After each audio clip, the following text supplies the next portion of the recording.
Hi everyone and welcome back to National League Lowdown with me, Dan. As you can see, I'm joined as always by Craig. How are you, mate? You okay? Yeah, feeling much better after yesterday, mate. First away win of the season for Braintree, so long may it continue. Yeah, big win. We'll be deep diving that very shortly. But as you can see, we're joined by James, Southend supporter. How are you, mate? Thanks for joining us.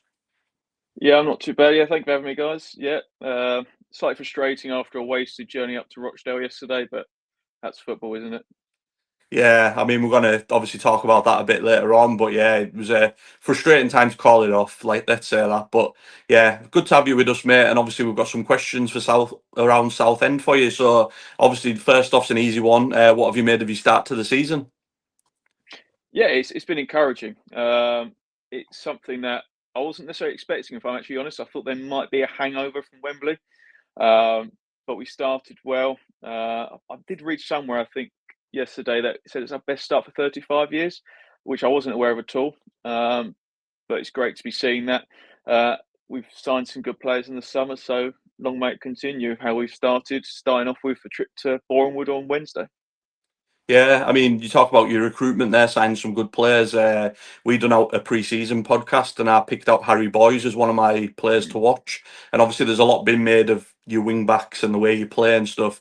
How exciting are they to watch? Because obviously, I've watched a couple of your games so far this season, and a lot of attacking threat seems to come down those sides. Yeah, firstly, the big thing we noticed now compared to last year is the balance we have across the pitch. Last year was very much Gus Scott Morris the right flank. Everything goes down there. So club teams, everyone knew that. Didn't necessarily stop it, but they knew roughly how to nullify us.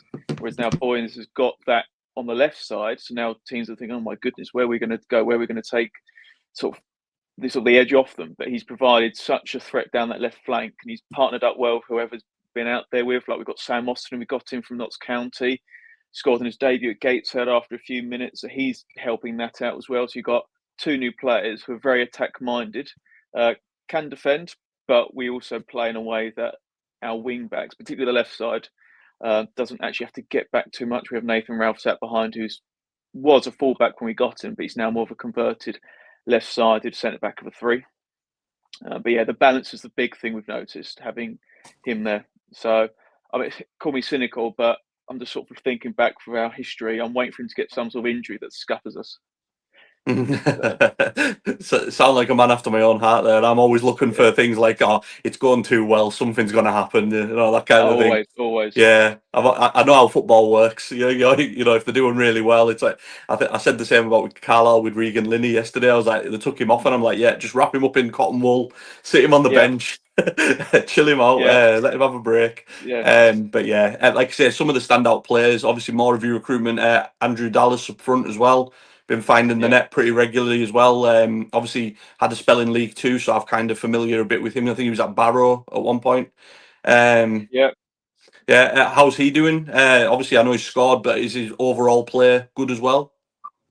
Yeah, he's getting up to speed now as he goes through it. That is, I can't remember which club it was against, but his first game, I think it might have been Tamworth at home.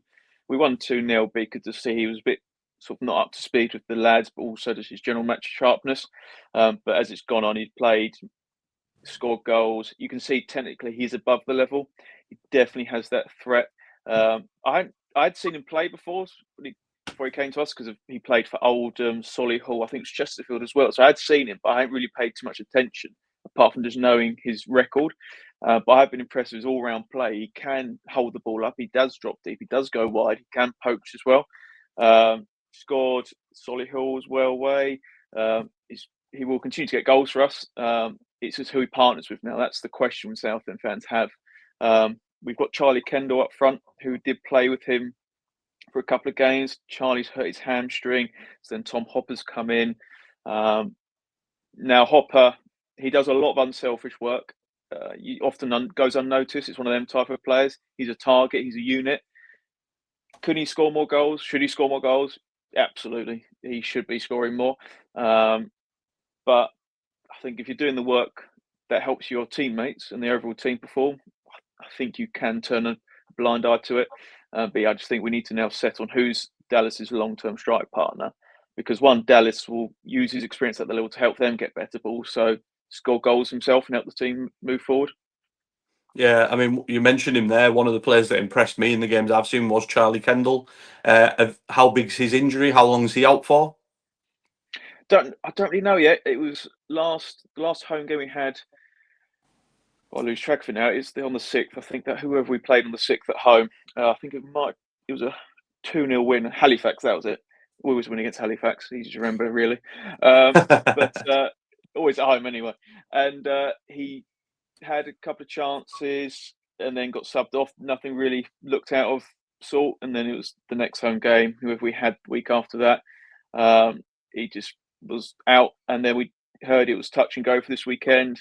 Game didn't happen. So with this Wednesday against Eastleigh, we'll see if he's there. But I think at the moment, that's who ideally we'd want to play with Dallas, because Charlie, again, like Hopper, will do a lot of running. He also is quick and will get him behind.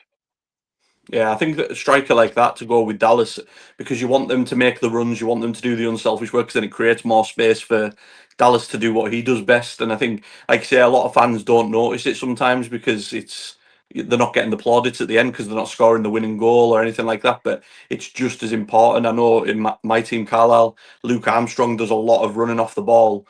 But then you get players like Regan Linney who scores the winner, and he's always the one that everyone talks about. But actually, Yeah. it's a good partnership that they've got going on. So I totally get that. I know Craig has some questions for you as well, so I'll pass over to Craig.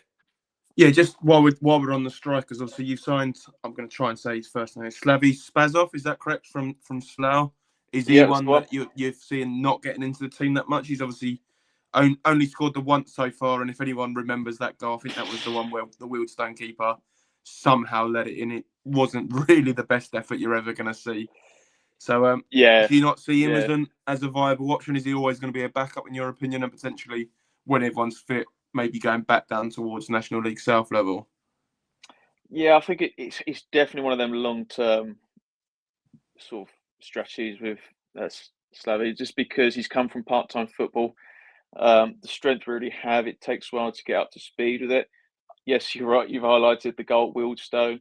I'm pretty sure he did get subbed off after that anyway at half time. I wasn't actually at that game, but I'm pretty sure I read somewhere he got subbed off. But yeah, I think with him, there's no pressure from the fans on him. Of course, we'd love to be one of them sort of sides that's found a gem in the league below. He's going to bang in 25 goals, get to the promoted, or sell on for $1 million, like a Jamie Vardy type figure from back in the day. But I think, long-term fans are thinking, right, he might be just one we're going to have to be patient with and develop. I do hope he doesn't end up like Jack Wood, who we bought a couple of years ago from 2 levels down. Showed in a few cameos he was going to potentially have it in him, but it just never worked out, and he's now moved on. I think he's playing for, I think it's Waltham and Hersham now. That's 2 levels below again. So yes, with Slav, there's no expectation or pressure on him right now. But as you highlighted, I think should the squad all be fit, ready to go for the whole season, he will struggle to get games. Yeah, just looking on your recruitment and obviously your departures this summer, just going back to that, there hasn't been a mass turnaround. He says obviously there was five ins and 5 outs, but actually one of the outs was Goodliff Sloan finishing, and one of the ins was him coming back in. So it's realistically only 4 on each side. So do you think that consistency and just adding gems like Harry Boyes is why you've started so strong? There's no bedding in period as such where you're seeing some teams around you signing lots of players. There hasn't been that bedding in period as such for you.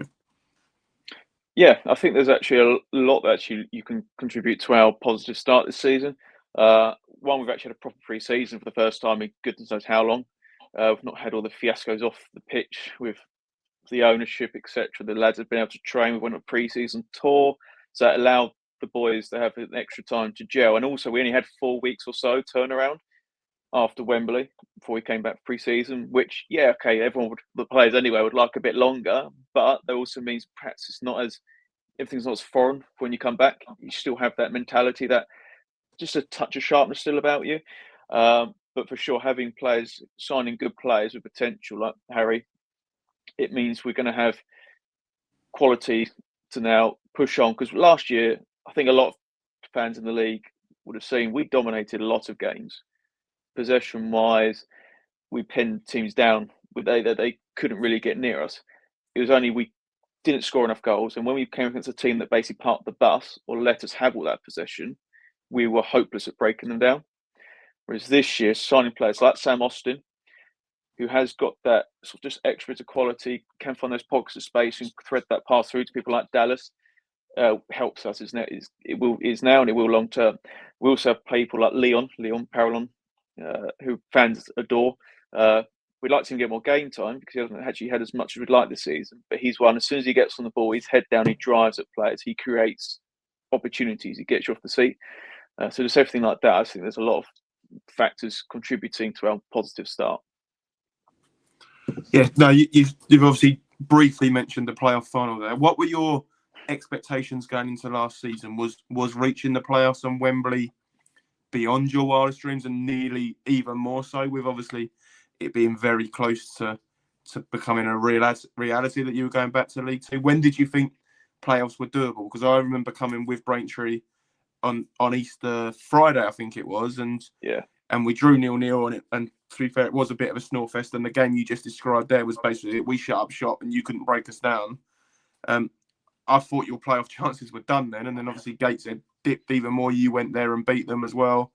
What were your expectations and hopes, and when did you start believing throughout the season?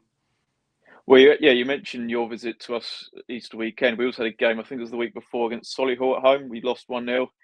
So just your match adding to that, everyone just thought, that's it, we're done. But going into last season, the aim was to get the playoffs, but we didn't start well at all, compared to what we hoped anyway. And then at Christmas, we were about 14th, 15th. We came to you on New Year's Day. We won 1-0. Ben Pebble got the goal. But again, it wasn't a great match. I would contribute that perhaps your pitch wasn't the best that day, but it was a wet day.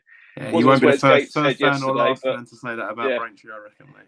But yeah, the pitch didn't help us. But it was at that point, things clicked. Minus the ridiculous result against Sittingbourne in the FA Trophy, the second half of last season was a lot better, and it just gradually grew as we were picking up points, chipping away. The teams above us were getting knocked down, particularly Gateshead, Halifax as well. It just gradually crept up. The belief crept up, and I think it was Oldham at home at the end of March. We won 1-0. Keenan Forson, the smallest player on the pitch, scored a header to 1-0 for us, and that's when it was just you could feel it in the crowd after. There was just a hope there. There was something there. Everyone thought, "I'll tell you what, this could, if we carry on." And then we kept going. And Gateshead the last day was the best I've ever seen in my life. Well, it wasn't actually. I don't remember anything of the game, but we got the 0-0. And then it was Rochdale away. One of the best nights I'm ever going to have supporting Southend. 3-1 down with 10 minutes to go. Win 4-3 in extra time. Fantastic. Then we go to Forest Green, and I thought when they went 2-1 up in extra time, I thought that's us done now. We played less than 6 days ago and gone the full way. I can't see this happening now. And then Jack Bridge scored. I don't know if it's first goal of the season, but it was one for a very long time. Win the penalty shootout. Gus Scott Morris takes a knee to the head in the celebration. I don't know if you ever saw it. I did, yeah. The fans slid on the pitch straight into him. Red card ref, I think. I wasn't you then. No, it wasn't me. I was near the front and I was climbing over, and I spent ages trying to climb over the advertising boards. So, because I was people trying to climb over me, but I was just trying to help get myself over, and I flop onto the pitch. And also, I'm looking up, so I'm getting myself off the floor, and they've literally got the gate open. I was like, how have I not seen that?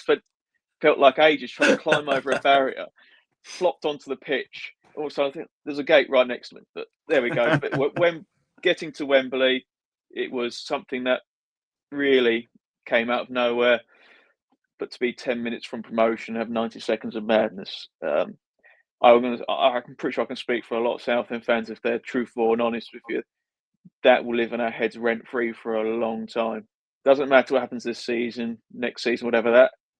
1st of June this year, those 90 seconds, they'll stick for a while. That. Yeah, I mean that's football, isn't it? It's that you talk about the highs there and the moment. You're not thinking clearly. That's probably why you didn't see the gate. You're in the pandemonium. You're enjoying yourself. It's like you're not thinking clear, and then obviously the bad moments as well. But that's football, isn't it? The ups and downs. But yeah, sometimes those defeats sting, and you know, especially in like a final of any description as well, it stings even more. So I get that, mate, totally. Just before we head on to the deep dive, obviously I want to talk to you a bit about yesterday's game getting called off, the Yeah. postponement. Obviously, I think everyone kind of knew. Like Rochdale had posted a few things on social media saying the pitch didn't look great. The tone, I think I put in our group chat, the tone was kind of there that it might not go ahead. I just didn't understand why they had to wait till 3 o'clock to announce it. What was your feelings on it? Well, when I first saw it, they tweeted something on Friday night saying they covered the pitch inspection, etc. And I've done enough trips to the northwest where it's been inclement weather to know what's going to happen. Matter of fact, happened with us with Rochdale before. I remember going up, I'm going to guess around 2018, and called off the exact same reason.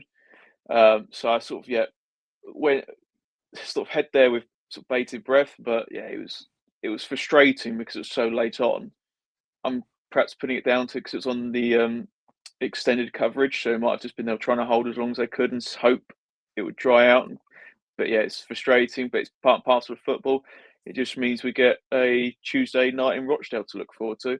And my last week night in Rochdale went quite well, so no say Yeah, against it. Yeah, it'll give you good flashbacks from last year on it. In defence to Rochdale as well, obviously, I'm not the best with the geography, but you look at some of the highlights from yesterday as well. Morecambe, that Yeah. pitch was horrendous Altrincham. by the end. Altrincham, Gateshead, and then you go as far as Blackburn in the the Championship, which I believe is only about 20 miles, 30 miles from Rochdale, and that obviously got abandoned. So there is concerns about their pitch. They obviously had to play catch up last year, but this does hopefully. It's been early enough in the season they can get it sorted, and they weren't the only ones in and around that area Yeah. that were in a bit I of mean, a spot of bother yesterday, shall we say? yeah. I mean, a spot of frustration as well, just looking at the finer details of that match. I believe their top scorer, Desore, I think that's how you say it. We just He was called him Manny D suspended. on here, mate. Yeah, Manny Manny D, D. yeah. I believe he was suspended, which was helpful because he normally likes a goal against us. So hopefully we can have it rearranged for when he's next to be suspended.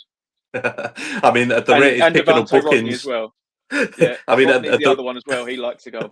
at the rate Manny D's been picking up bookings, it won't take long. I don't think he's been getting booked quite a lot. 5 in his first 8 for a striker is quite impressive, isn't it? Yeah, it's pretty special. And obviously, you mentioned about the games there. Don't know if either of you watched Man United Chelsea as well. That was exactly the same. Pitch was Yeah, absolutely soaking wet. The ball was holding up, and that's at Premier League level. So imagine, National League level. So again, I don't think it's anything on Rochdale. I think you may be right, James, in what you said about because it was extended coverage by DAZN that maybe they wanted to hold off as long as possible, give it every chance to get on. It's a shame for you guys, but I think you're looking at it the right way. At least you get a Tuesday night up there, hopefully, at some point, and it'll be good. But yeah, so we'll head on into the deep dive. Obviously, the first one we're going to start with, which will please Craig, is Eastleigh 1, Braintree 3.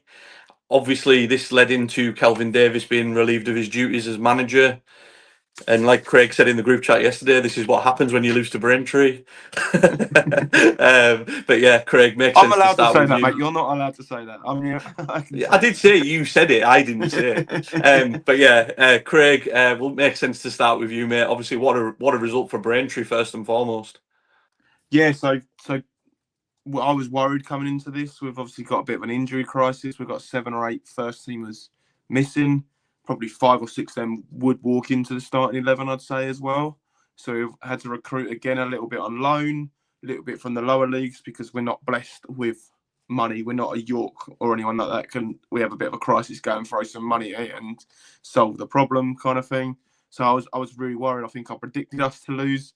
So just the fact that when we went behind, which was a brilliant finish from Aaron Blair on the volley, there was talks about stopping the cross, but it came in so early, and he's timed his acrobatic volley perfectly, and it was like, oh no, here we go again. A player who I think should have been playing for Braintree in the National League last season, but we chose not to keep him, has now scored against us. We're going to lose again. We're going to be winless in 7. I was proper negative, and then the corner set piece that we've scored from. I've been obviously commentating the last 2 home games. We've tried it in all 3 games, and it's nearly come off twice. And finally, on the 3rd time, it has come off perfectly with Terrell Works obviously adding his 3rd in 2 games Scored twice last week against York, should have got a third, and then added an excellent finish there as well. And then it was looking, what can we do to swing this game in our favour? Who can we bring on?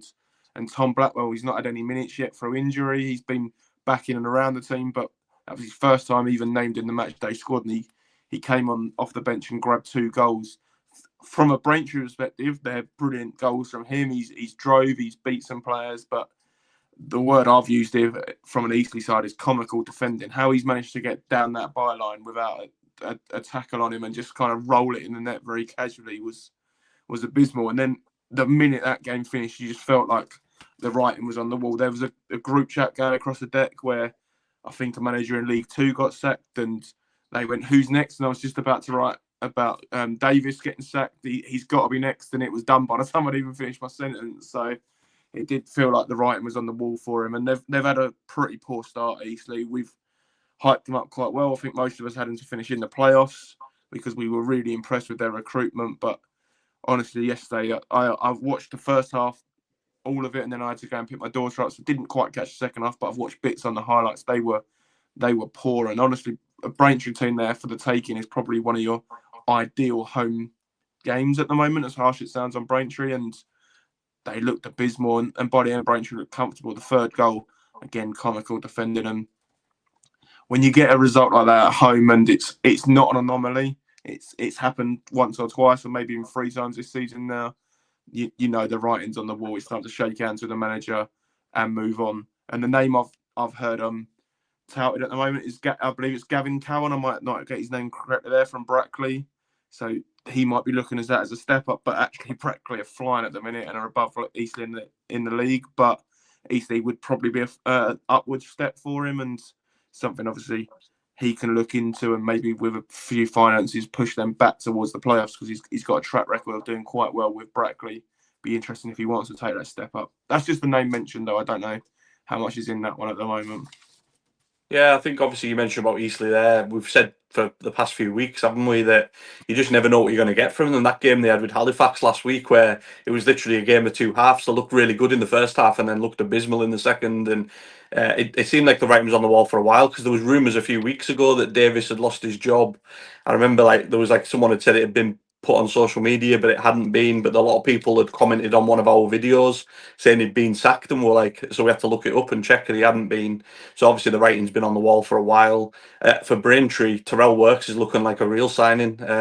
Obviously Fulham youth product looks good, and like I said, that takes you out of the relegation places as well now, Craig. So that's a huge win for you. Bit of momentum as well. James, what did you make of it? Now? Yeah, it's true. James, what did you make of this one, mate? Yeah, I mean, the first goal from Blair, that was outstanding. But then Tommy Blackwell, I think it's his first appearance of the season, isn't it? Because he got injured in pre-season. He sort of just come back and here we go, I'm back. You're right, Craig. That second goal was abysmal. If my team conceded that, I think I would have been shouting quite loudly. So it's just the problem they easily have at the moment, apart from not having a manager now, they just weren't scoring enough goals, which is bizarre when you've got Paul McCallum amongst your ranks. He's barely seen this season. Now, I confess I don't know if he's been injured or what, but you'd expect someone like him, if he's fit and available, he starts. Or why can't they create a striking partnership with Aaron Blair and Paul McCallum? So they need to sort that out to get back to winning ways, of course. Not starting this week, though. They can wait until the weekend. So, yeah, I think Eastleigh, I had them actually, I must confess, last season I predicted them to be relegated, and they finished mid-table. They lost, is it Torrey Shade in the summer to Burton Albion? He was always a threat because he could play down the middle, out wide. He was quick, strong as well. I know we won 2-1 of their place in March, but he really stood out as a player. I'd seen at Swindon Town before, actually. I'm surprised he dropped down the level, but he's now gone up 2, I think. So use players with that quality, you really are going to struggle to replace anyone like that. So Eastleigh need to figure out how they're going to start scoring goals, because 10 goals across all league games this season is nowhere near good enough. And they need to also figure out who their next manager is. You mentioned Craig Gavin Cowan there. the attraction of moving to Eastleigh, full-time football, bigger budget, higher ceiling. Yeah, possibly. I have seen that his style of football may not be one the fans want, but you can't fault his record at Brackley. So Yeah, I mean, you look at how Brackley have started the season and things like that as well. But yeah, I always think, it's that prospect, isn't it? You're saying there they've got a higher ceiling. If they came in for him, I think potentially that would happen. But there's been that many managerial changes so far that the same names just get thrown around. Like the amount of times I've seen Derek Adams' name mentioned, or Mark Cooper that got left from Yeovil, like just in different managerial things. The same names all come up. It's that revolving door, isn't it? Of the same like section of managers and stuff. So we'll obviously wait and see what Eastleigh are going to do. But I think they need to get it right, because the season can easily fizzle out for them if they get it wrong. I've seen that with Carlisle last season in League Two. If you get the managerial appointment wrong, it can easily dive down the ways. So you have to get it right. So yeah, that was a shock result. But moving on to an even bigger shock that I don't think anyone seen coming was York 0, Solihull Moors 1. Absolutely incredible result for Solihull Moors. Poor result for York. It looked to me like they pretty much dominated the game and things, just couldn't find the goal. And then Jacob Wakeling obviously scoring so many goals. Callum in the group chat, Solihull Moors fan, he's absolutely buzzing, saying he's the best signing they've made in a while and things like that. York, I think they've got some soul searching to do maybe before Tuesday, before Carlisle come to town. James, how did you see this one, mate? smash and grab. Yeah. That's the only way you can look at it. Tremendous performance from Solihull. Nothing. You can't take anything away from them. It's certainly not a performance you would have seen under Matt Taylor. We played. I think we were the last team, or one of the last teams to play Solihull under Matt Taylor, and it was a 2-1 win, which it sounds close, but it really wasn't. We were worth it. It should have been more. But yesterday, York they huffed and puffed and they got nowhere. Good few chances. It's particularly point blank range. I think it was Alex Hunt had a shot straight at the keeper the first half. They hit the crossbar. Felix was doing damage down the flanks, but they just couldn't do anything. Ollie Pearce almost non-existent again. He had one shot the whole game straight at the keeper.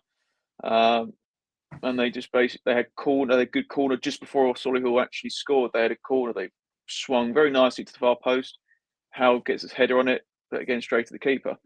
And then Wakeling, who I believe they signed from Gillingham a couple of weeks ago now, or maybe even been Peterborough. I can't remember, but signed there. I think he scored and assisted in this game against Morecambe. Did superbly well to actually just go straight through on goal. Held off 3 York players trying to catch him. And just went straight past Mail, who was stranded. What did sort of make me laugh was the confusion post goal.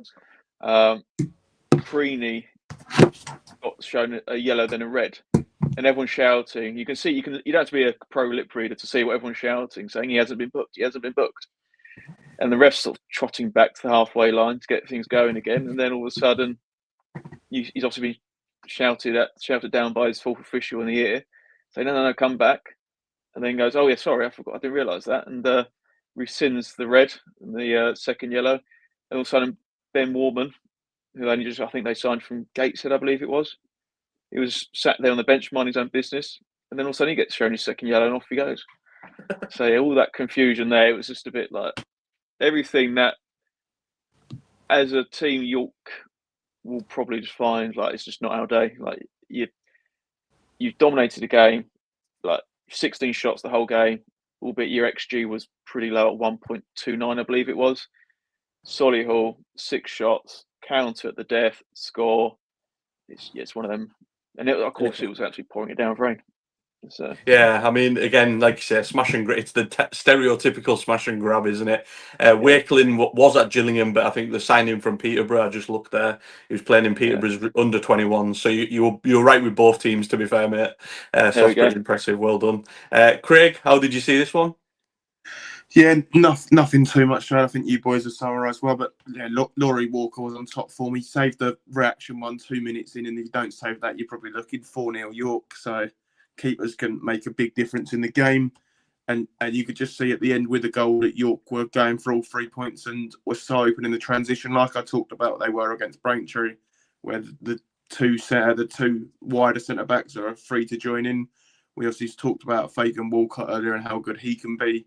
But if they lose the ball in transition, then they can be in a lot of trouble, and they're just one pass cut through them. And Wakely on the form in was never going to miss. And for Solihull, after a shaky start under Matt Taylor, that's a fantastic 3 points that's put them in a little bit of a better position, and will give a new manager even more incentive to go there now, I'm sure.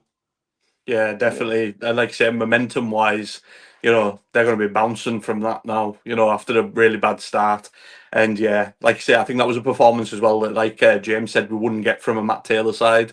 Like that is a totally different prospect. So I'm sure the Solihull fans would have took that really well yesterday. Even if they just drew 0-0 and not got the goal at the end, it would have been a great result. So massive credit to them. James Quinn putting his name, he's putting his name in the hat for sure. He has to be considered now. They pull it up in the week. He's got to be considered. Yeah, definitely. You would think so, wouldn't you? You'd think so. That this often happens with the interim managers and things. If they get on a good run, they're easily one of the best options because they've already got that relationship with the players and things like that. So it makes total sense. Next, we've got arguably the most entertaining game of the day, which obviously Morecambe manager. We talked about his comments saying they were going to be one of the most entertaining, attractive teams to watch at some point. I'm not sure it's necessarily attractive, but it's entertaining. So he's got it half right. Morecambe 4, Wealdstone 3. I mean, Morecambe were 3-0 up. With Wealdstone done all the hard work, got it all back level, and then obviously later on, Morecambe got the winner. Craig, how did you see this one, mate? Yeah, so they were playing some really good progressive passing football, playing forwards. Jake Kane was central to lots of it. They've obviously signed Dixon Bonner on loan as well, and they've got a connection from a youth team. So you can see the connections are there, and they can play some really good stuff. And they were obviously flying at 3-0 up, but no one was majorly shocked at the moment when it was suddenly 3-3 because they're so suspect defensively. I looked at the stats and they've conceded 20 in 7 games. Now, that's not the worst defensive record in the league at the moment, but obviously the teams that have got worse records have played more games. Gateshead have conceded 25 and Sutton have conceded 21. So they are defensively suspect, and eventually that is going to be their Achilles heel even more so. They managed to go again against Wealdstone and score, but if they don't stop scoring goals, it doesn't matter how conceding goals. So it doesn't matter how pretty your football is on the eye when the other team always know they're in the game. Even at 3-0, there was probably Wealdstone fans, maybe the more optimistic ones than the pessimistic ones that were thinking one goal will get us back in this. Max, friend of the pod, obviously grabbed the first goal after some indecision from Archie Mayer and just lifted it back over his head.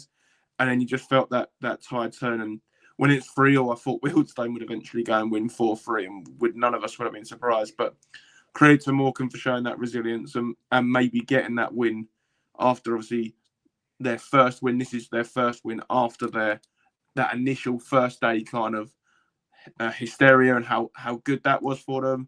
Their first win since then, and hopefully for them they can kick on and build from there. But yeah, Jake Kane was very impressive for me. Two assists, and I think it was the second goal, although he didn't get the assist. He played a delightful through ball, and I think his mate just had to roll it across for a tap-in for another player. So, yeah, good signs going forwards, but even though they've signed Maldini, they're still conceding lots of goals. Yeah, I mean, like I say, I think you're expecting entertaining games now after the way he's bigged them up and stuff. But yeah, I think when I seen Max got the goal back just before half time, I was like, yeah, this could go the other way now. And then when it got 3-2 and then it was very quickly 3-3, I actually thought, oh, there's only one winner here, and I was wrong, which it happens quite often, James, to be fair. I'm always wrong. So yeah, yeah, mate, how did you see this one anyways? Obviously very entertaining game. Yeah, I think had my team been 3-0 up and you said to me at half time, are you going to win 4-3? I thought I'll be thinking, right, okay, how's this going to pan out? Yeah, I think Craig highlighted there actually the resilience of Morecambe, the young squad. very fresh. Of course, everyone knows about what happened in the summer, the ownership and lack of pre-season. So the fact they've been able to sort of really show some strength and actually turn that, stay in the game when it was they were suffering adversity, they stayed together and they got a winner in the end. On debut, a young fella, 18-year-old, got the winner. I think Morecambe will think they did enough throughout to get the 3 points, and they do play, and they have been playing for the last couple of games now. Some really good football, some attractive football. But of course, they can do that going forward. But it's what you do going the other way that is really going to dictate how their season goes. Wealdstone, of course, we know they had a good start with Sam Cox in charge, including beating Southend a couple of weeks ago for our first defeat of the season. I think they're going to now have to really examine their own defence, particularly, I believe it's their left flank. All 4 goals yesterday came down the exact same flank. So they're going to really need to have a look at that and address that going into their game in the week against Tamworth on the road again. That'll be interesting for them. Part-time team doing 2 lengthy away trips on the bounce. That's going to test them. I would like to say I do like the fact Morecambe got a defender, first name Maldini. I think that needs to be appreciated a bit. And then also, I think, is it Musquet? You've got one of the goals.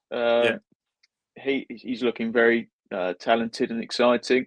The Morecambe fans have got a very good chant for him now to the tune of Dancing Queen by ABBA. So if you get a chance, have a listen. So I'm a fan of a good chant. I like a good chant. Yeah. I mean, all they need now is obviously Baresi, Cannavaro, and Nesta at the back, and then they're sorted, aren't they? I think they'll be sorted then. But yeah, like I say, it's a big win, and it shows that they've got that steel about them, because it'd be easy to let the heads drop when they get it back to 3-3. And I think for Wealdstone as well, I think that they got a really good start, won the first 3, got on a good run. They were, flying high. But I think now they're naturally just gravitating to where they're probably going to finish around at the moment, now that in the mid-table area. But yeah, I don't think they'll be too disheartened. I think they'll be quite happy that they got it back to 3-3. Disappointed, but it wasn't the hammering that it could have been. So yeah, Gateshead, Halifax next. Obviously 2-1 Halifax. Again, 2 teams that you never know what you're going to get again. James, how did you see this one, mate? Well, when I watched the highlights this morning, I couldn't figure out if I was watching a game of football or a game of basketball. All I know is the pitch was like a paddling pool. It was like the first half was just ridiculous. It was end to end, not in a good way. This is both teams really couldn't defend. Yes, the pitch and the conditions played a huge factor, but the Shaman sort of showed why they are Gateshead's bogey team really at the level. It's 18 matches unbeaten now against Gateshead, and of course that's dating back to the old Halifax as well, though. Well, penalties. The story of penalties in this one. Gateshead were penalised for. Well, I don't think they should have been penalised, to be honest. It seemed like a good tackle after about 10 minutes or so. So a penalty to Halifax, but it was saved. So you think, okay, you've got away with that one. David Cowie had to straight at the keeper. Easy save. It's one of them penalties. Had it been sort of shown on a bigger platform, everyone would have been really disappointed and angry. But then Gateshead did take the lead just after half an hour, and a corner not dealt with. The ref then saw, and sort of the melee afterwards, there was some shirt tugging. Sean Hobson, former Shrimper, was penalised, and then Adam sent Johnson the wrong way. But then within 5 minutes or so, Halifax get another spot kick, and Owen Bray, I think, has played the referee very well there. It was one of them where the ball's pulled back. He's trying to stretch back behind to get it. The defenders the defenders are perhaps a bit too hands on, but even then, that slightest shirt pull, that's not enough to go down. But the referee's been told to clamp down on all that stuff, so you give the referee a decision to make. You can't really have any complaints. Keeper was sent the wrong way. Jay Turner-Cook did the job. Yeah, Tina Brook just had no chance. And then back into the second half, Halifax got it on the hour mark. Cower redeemed himself from his earlier penalty miss. Burst down the left, albeit perhaps burst is a bit generous. Sort of guided the ball through puddles, shall we say. and just shots high, sort of above the keeper, 2-1. So yeah, I think Gateshead really sort of going to have to get a win soon. I think it's about 8 games now they've not won, not keeping clean sheets either. So you can't redraw matches, or it's going to struggle to draw matches if you're not keeping clean sheets. So yeah, I think Halifax will be very much pleased with the victory. I don't think Gateshead can have too many complaints, but it's one of them matches where play that on a still dry day, it actually could have been quite a fun watch. Yeah, I mean, I think you're right. I think obviously a few games were affected. Obviously, we'll come to Altrincham shortly, but if the pitch is like that, the game takes on a whole different meaning, doesn't it? I mean, like I say, it could have been a totally different game on a nice sunny day. Bit more expansive football, bit more entertaining. Craig, how did you see this one, mate? Yeah, so I wrote a list of notes here, and as James was talking, I was like, he's covered that, he's covered that, he's covered that. So he covered it quite well. One thing I will just correct you slightly on there, though, it was Hamani that missed the penalty. It was Kawawa that won it, but Hamani missed the penalty. He missed the penalty. But yeah, I wrote he was lively. 2 teams, you don't know what you're getting. Tough conditions, but if you're going to play in the tough conditions, it doesn't feel as tough when you've walked off with the 3 points as Halifax have. So don't think I need to add anything else on that one, I'd say. Yeah, definitely. I mean, so next we'll move on to probably the most one-sided game of the day. Scunthorpe 4, Truro 0. Craig, I'll come to you, mate, first. What did you make of this one? Yeah, so I fear for Truro right now. I can't see where any away win is coming, and I won't read too much into their home form yet because they've played York there, they've played Rochdale, they've played Southend and lost to all of them, and their teams were expecting to be in that top 4 or 5 places, but they've got to start picking points up at home because away from home they look shocking at the moment. But credit to Scunthorpe, they're flying, and they went into this very confident that they actually rotated Danny Whitehall. He didn't come off the bench until midway through the second half. He still managed to grab his goal though. But it was Joey Dawson, I believe it was, who was playing up front, and he grabbed the goal and an assist and looked really sharp.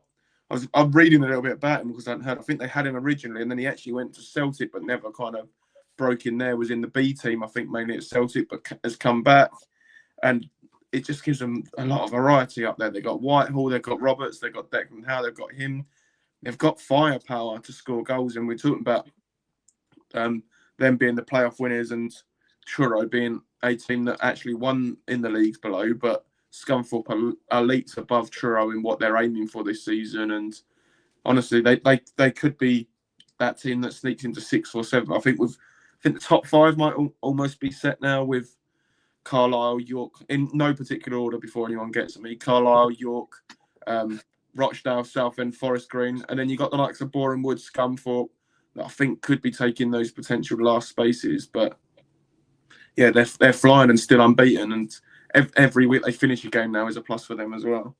Yeah, definitely. I mean, Scunthorpe's firepower. I mean, they come up here very soon, Brunton Park, and I'm worried about them coming up here with the firepower they've got. I think, and obviously they're unbeaten still at the moment as well. So, very impressed with them. And like you said, it's weird how obviously Truro won their respective league.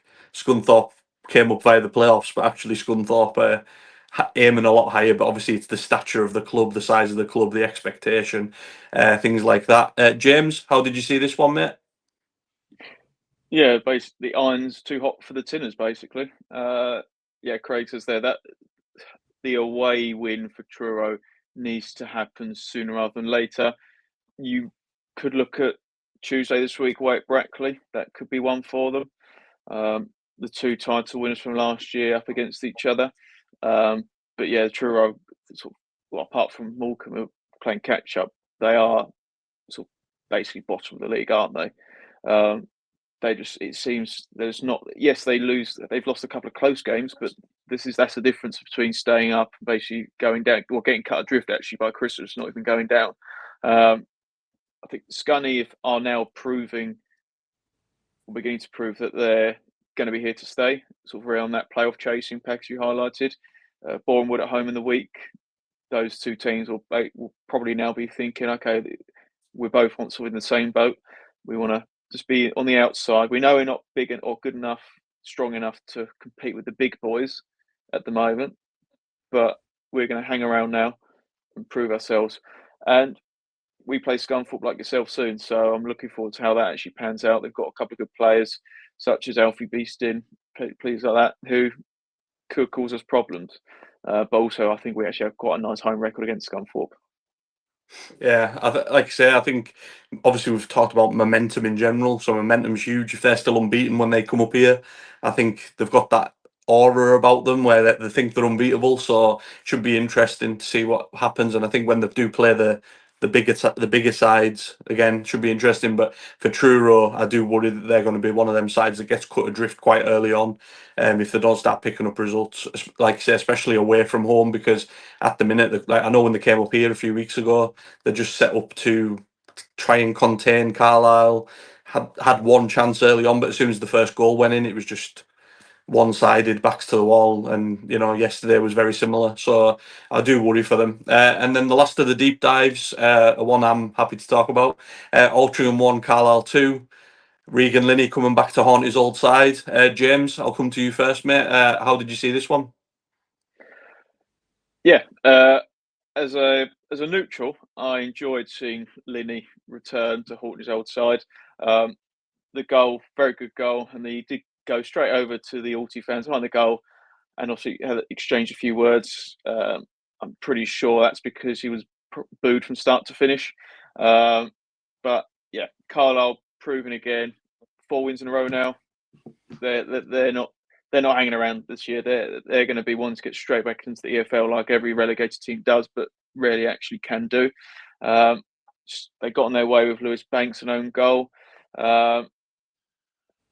So yeah, I see Carlisle really are now going to push on, and probably as it stands, actually I think are going to be the favourites to win the league. I know Forest Green have done well, etc. I think Carlisle are going to be there, and it proves also yesterday they did very well to manage the game. They spent a lot of the time in the second half with 10 men, but it didn't really cause any problems.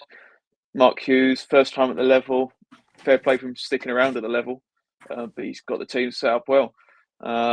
I look forward to our game in November on the extended coverage.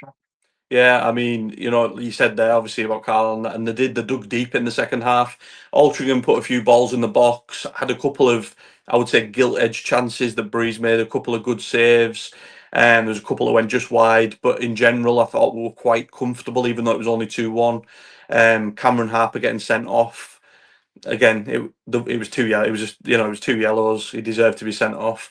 I'm not a huge Cameron Harper fan in general. I think he does a job. So I'm hoping we might give Sam Murray, the Man United youngster that we signed in the summer, a game now, obviously with him being suspended. But I think in terms of Carlisle, I think we'll learn more about Carlisle in the next few weeks. We've got Scunthorpe, Forest Green and Rochdale all pretty much back to back. So I think we'll learn a lot about Carlisle, whether it's they're going to be aiming to win the league or aiming to just be in and around the playoffs. I think if they lose all three of them, then everything changes. So it should be interesting. Altrincham, again, they're another team that a bit of a mixed bag, but they did play their part in a tricky conditions. Pitch was absolutely saturated, soaking wet, played a part. Obviously, Regan Linney's celebration. You could see when he slid off in front of the fans, it's like he just dived into a swimming pool. But yeah, it was a good result, and I think it was important to get that with some really hard games to come. Craig, how did you see this one, mate? Yeah, I think you boys have covered this one really well. If I was a betting man, which I'm not, you throw a bet on Regan Linney to score away at Altrincham, don't you? It was bound to happen. But yeah, it was again a very, very wet pitch. It was, I think, in the second half they tried to play a pass back from the left back position, and it just stopped dead. And Georgie Kelly nearly squared it across to Regan Linney to score again. And yeah, you had to weather a bit of a storm with the actual weather and playing with 10 men, but that shows. We talk about York there. We've mentioned sometimes some of their performances have been of champions, but finding the way to win when you're down to 10 men, soaking wet, horrible day, you found a way to win. And like you said, it wasn't actually too much of a test in the end. You weathered the storm really well. So yeah, onwards and upwards. But I'm sure most people will be tuned into your game on Tuesday night because it's probably the biggest one of the midweek fixtures as well.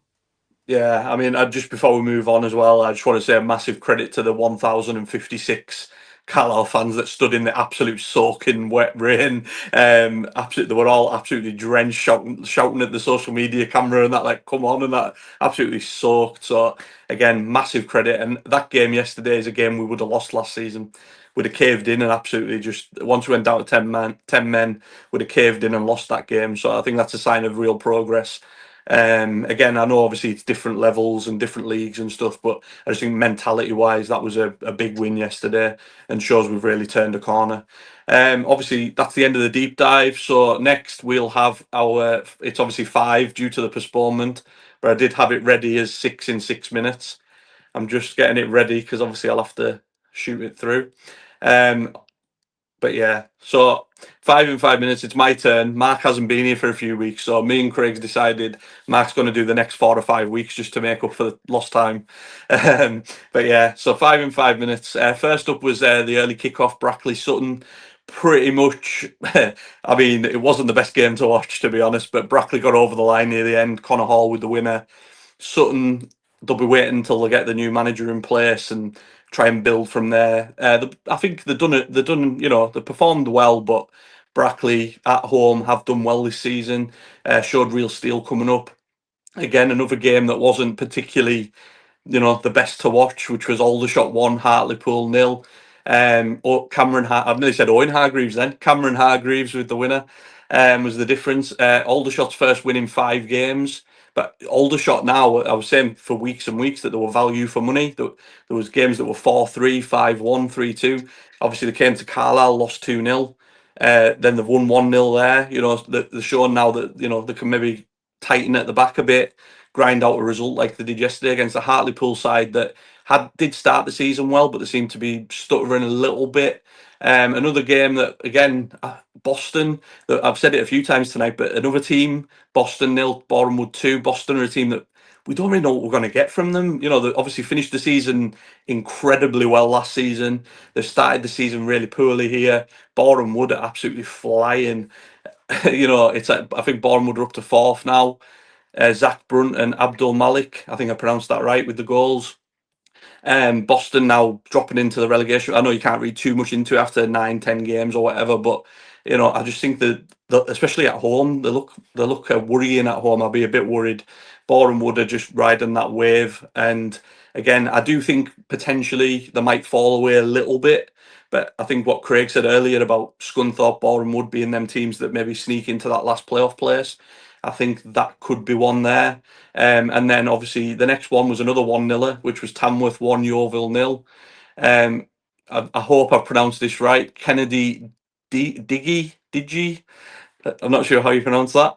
15 minutes from the end. Yeovil now won 4 of their last.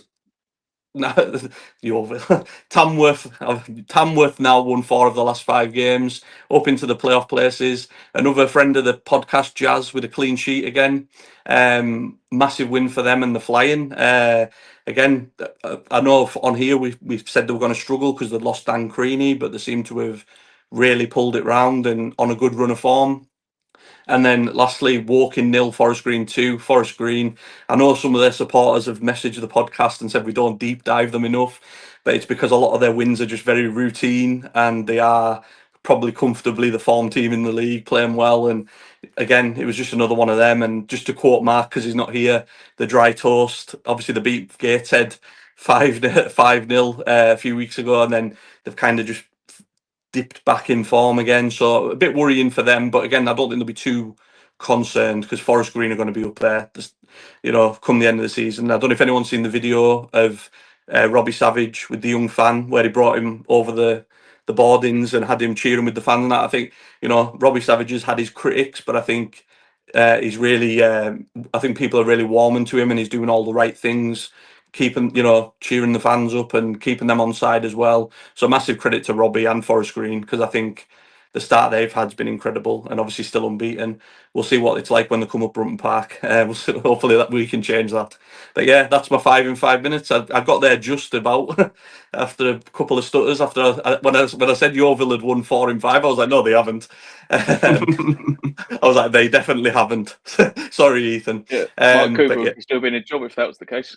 Yeah, I was thinking that. I was like, I've definitely wrote that wrong. So yeah. So anyways, there was obviously some really pretty straightforward games, and then obviously 1-0 is there. So we'll just brush past them ones. But like I say, and then predictions wise. So Craig, this is your forte, mate. What was the scores on the doors for this weekend? No problem at all. I'll just get them up now. So there was some good results for some people.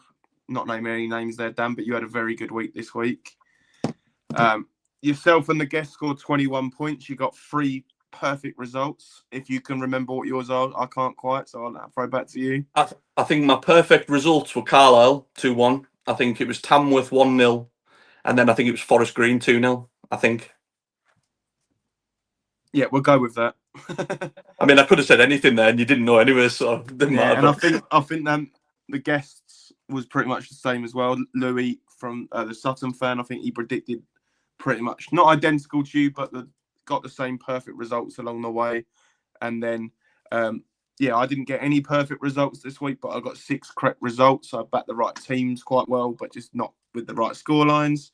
And Mark had a very poor week. He only got the 6 points, 3 correct results. So it's 21 to the guest, 21 to Dan, 12 to me, and 6 to Mark, which leaves the score as the guest, no pressure, James on 160, Dan on 146, Craig on 141, and Mark on 108. Or as I put it in the group chat, the 3 of us, massive pause, and then Mark. Yeah, like we've said as well, it's not a good look for us guys when the guests are top of this prediction league. So if you want to have a bad week, James, feel free. Put some rogue ones in there. Let us catch up. But yeah, obviously there's multiple days here. So we've got Tuesday, Wednesday. So we'll do Tuesday's games first, and then we'll do Wednesdays afterwards. So first up, we've got Altrincham versus Forest Green. James, what have you got for this one, mate? I'm going to say on this one, 2-0 to Forest Green. I still think, I know it's a long trip on a Tuesday night, but from what I've seen of Forest Green so far this season, I must confess I haven't seen too much of Altrincham. But what I've seen of Forest Green, though, I just think the variation they have in their attacking dominance will be too much for Altrincham. And based on the fact Altrincham lost to Carlisle, who are going to be a similar calibre of team, I'll go 2-0 Forest Green. Yeah, I think what you said there about Forest Green, that's a good point actually. About that, they're just relentless in their attack. It's like it'll tire the opposition out. I've gone for 2-1 Forest Green. I think similar, but I think Altrincham might get a goal in there. Craig, what's yours and Mark's predictions? Yeah, so for Mark, this is going to be a bit of a hate watch if he decides to tune in. Obviously, Altrincham are one of Macclesfield's closest rivals, and obviously they've got a bit of bad blood with Forest Green, as Mark has stated probably previously. So I reckon he didn't know which way to go on this one, so I was adamant he was going to go for a draw, but he has backed Forest Green to win 3-1 on this one. He must have done that through bated. More than he hates Robbie Savage. Yeah, he must have done that through bated breath. I've actually gone for a draw today. I've gone 1-1. Yeah, I mean, again, Altrincham, like James said, it's a tricky trip on a Tuesday night, especially if the weather's not great again, who knows, but yeah, I can see that. Next we've got Brackley Truro. I'll go, just so it doesn't look like I'm copying people's answers, I'll go first. I've gone 1-0 Brackley. I think it'll be tighter than people said about Truro struggling on the road, but I think Brackley at home will just about have enough for them. James, what have you got for this one? I'm actually going to go 1-1 on this one. I can't see Truro getting a win from it at all, but I think Brackley, they'll be the dominant team in this because they're very solid. They don't score many, but they don't concede many. But football's a weird game. Many a time I've predicted something and I've been so far wrong, so I'm willing to go with an exciting 1-1. Yeah, again, I can see it. Craig, what's yours and Mark's for this one? I've gone for a confident home performance. Bear in mind, this was before the news, obviously, that Cowan could be going to Eastleigh. If that becomes true, that could really disrupt their preparations on Monday / into Tuesday. But before that, I did go for a 3-1 Brackley win. And Mark's agreed with you. Danny's gone 1-0 Brackley. So he's turning against these Truro boys. Yeah, considering Mark had Truro to finish 8th this season, I will drop that in every podcast that we get, that he had them to finish 8th, given where they are at the current situation. But yeah, I mean, I'm slightly concerned that I've gone for the same as Mark, given Mark's performance at the weekend, but you never know. You never know. Next, we've got Gateshead Hartlepool. Again, not too far to travel, so it's not too bad. James, what have you got for this one, mate? 1-0 to the Pools. 1-0 Hartlepool? I've still Gateshead. They don't look like they're going to actually have enough to get an over Hartlepool. I've seen us play both clubs this season. Granted, Gateshead was the opening day, so a lot of the time it's a bit of a hard one to read from. But I just think Hartlepool showed a lot more skill and determination when we sort of played them. But they always haven't had the best results up at the Athletic Stadium. So I think 1-0 will be something Simon Grayson and co will be more than happy with. Yeah. Craig, what have you and Mark got? Yeah, so I've gone for a score draw. I've gone for 1-1. Hartlepool seem to be a bit of a slump at the moment and struggling to get out of it. And Gateshead don't know what you're going to get of them. I actually think their away form probably edges their home form. So if Gateshead were the away team, I might have backed them a little bit more. But yeah, you just don't know what you're going to get with Gateshead, and Hartlepool seem a little bit down after their great start. Mark's gone for 3-1 Hartlepool though, so he's convinced there will be a very comfortable away win on this one. Yeah, I'm going to disappoint Craig, and I'm going to say I've gone 1-1 in this one. Just because I can't moan anymore, so you're above me in the league, so your predictions can't be yeah, that that's bad. true. That's true, actually. That's true. But yeah, no, you'll find with me, James, if there's a game I'm not sure about and I can't call it, I'll just call it down the middle and sit on the fence. And that was one of them. If Hartlepool were at home, I'd have gone for Hartlepool, no problem, I think. But because it's away from home, I think it could be a tight one. So I've gone 1-1. Next, we've got Rochdale versus Solihull. Craig, I'll come back to you, mate. What have you and Mark got for this one? Yeah, so I've gone 2-0 to Rochdale. I think it'll be a very routine home win on this one. I'm guessing Dan's gone the same by the fact he's now laughing. And Mark's gone for 1-1, but he did put in brackets if the school field holds up. Even when he's not here, he's making us laugh. Yeah, I mean, yeah, you can guess by my reaction. I've got 2-0 Rochdale as well. I'm thinking Solihull Moors as well, especially after the York result, which was incredible. Rochdale didn't play, obviously, as we've spoken about. So Rochdale are going to be fresh. I think, yeah, Rochdale have too much for them. So I've gone 2-0. James? 3-0 to Dale. I think as impressive as yesterday's win was at York, another road game away to another high-ranked, highly favoured team, I think that's going to be too much. Also, the fact that they shipped 4 goals at home against Morecambe the other day as well, I can't see them being defensively solid consistently yet. And Rochdale, well, I know they're not top now, but they were before yesterday, and they really don't concede many at all. I think it's about 4 goals they've conceded, so emphatic home win for me, and they'll be fresh. Yeah. So yeah, But I think that's they a will massive now be missing Manny D, won't they? Manny D will now be missing for this game instead. Yeah, I mean, if you're a Rochdale fan, if you wanted Manny D to miss a game, you'd probably pick not necessarily just them, but that kind of ranking team rather than Southend at home. You'd rather he miss that one. Next, we've got one that to me just doesn't sound like it's going to be an entertainment fest whatsoever. Woking versus Sutton. I'll go first, so it doesn't look like I'm copying again. I've gone 1-1. I think Sutton might show a bit of steel. I don't know, but Woking, I don't know. Again, it's a one I couldn't call, so I've called it down the middle again. James, what have you got for this one, mate? I wanted to go 0-0, but I thought, no, I've got to show a bit more faith in both of these teams down at the bottom. So I'm going to go 2-2 though. I can't see either team really having enough to win it. That said, Sutton lost their last 4, but Woking are not really covering themselves in glory. So 2-2 for me. Yeah. Craig, what have you and Mark got? Have we gone for a full house of draws? No, I've backed Woking to win 2-1. I think just midweek games, if in doubt, I tend to just edge towards the home team slightly, but there's not going to be a lot in it. Like I said, if you're tuning into the Zone on Tuesday night as a neutral, this is probably not going to be the game that's going to be top of your list. It's probably going to be firmly at the bottom. But and for that reason, Mark has got it back. He missed it last week. He didn't put one in. This is where Mark's gone 0-0. Yeah, I can see it. I can see a 0-0, but I was similar to James. I didn't want to go for 0-0 just in case, but yeah. Mark And tries to then fit one in every week, doesn't he? yeah, he does. Like I say, he didn't do it last week. Maybe that's why he didn't do as well last week, because he didn't put his rogue 0-0 in. And then last game on Tuesday, which is again, this is me being biased, just game of the week, midweek games. I think York against Carlisle. Craig, what have you and Mark got for this one? Unfortunately for me, me and Mark have gone completely the same here, and I've got a funny feeling, Dan, that you might do the same. We've gone 2-1 York.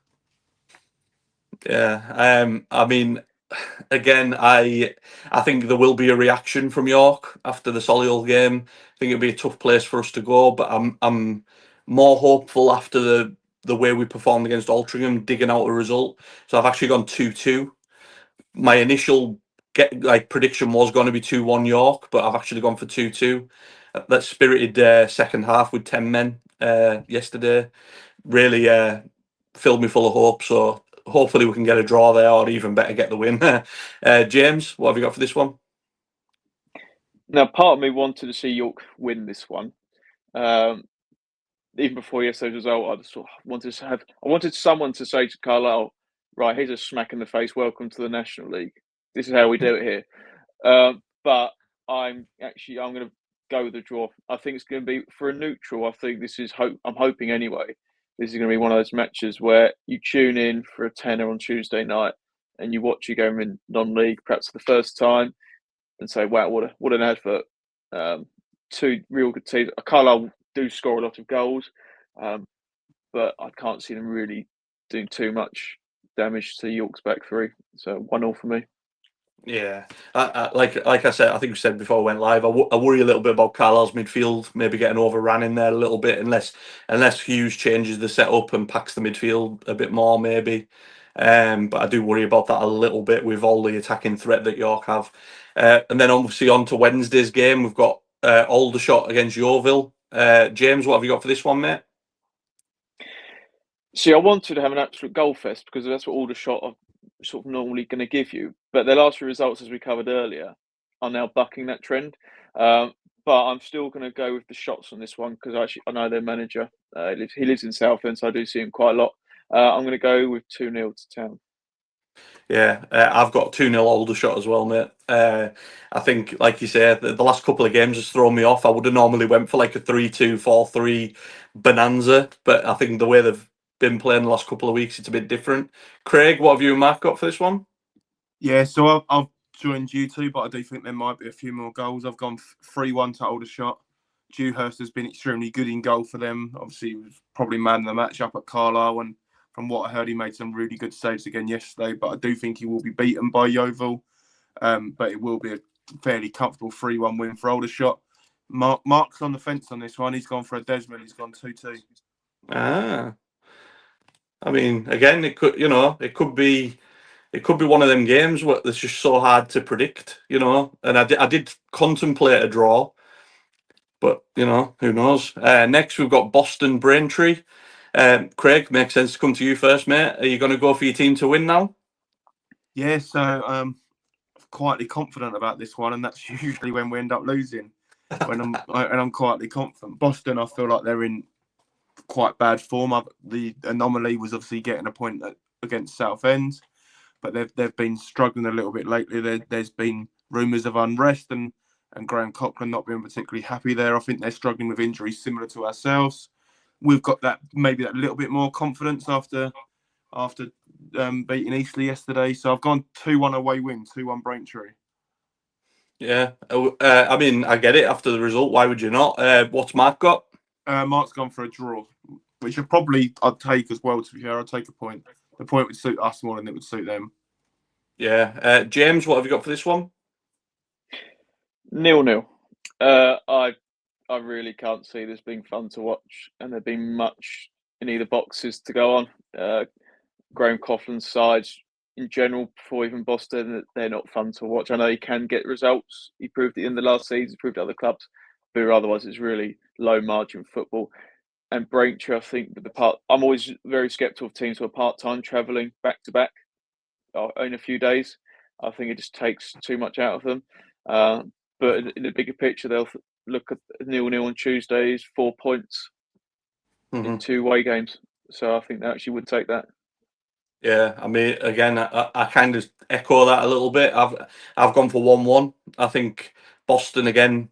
It depends. They might turn up and they might win 2-3-0. You don't know, but then I think Braintree will be flying after a great result on Saturday, and yeah, so I've gone for a draw. And I think if you'd offered Craig 4 points from those 2 games, he would have absolutely snatched our hands off. So yeah. Absolutely.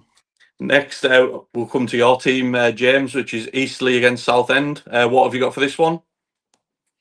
Now, we'll caveat this. So anyone that knows me, I would always predict a 3-0 loss for Southend. It's my default prediction, but I can't be doing that on the podcast. And we've started too well. So I'm going for a repeat of our performance there in March. I've gone 2-1. I think we'll feel fresh after not having a game yesterday. So 2-1. I think we'll get 3 points again from the switch boys. Again, similar to the Rochdale one, where I think because you're fresh, I think it makes a massive difference. I think you'll have too much for them. I've gone 3-1 Southend.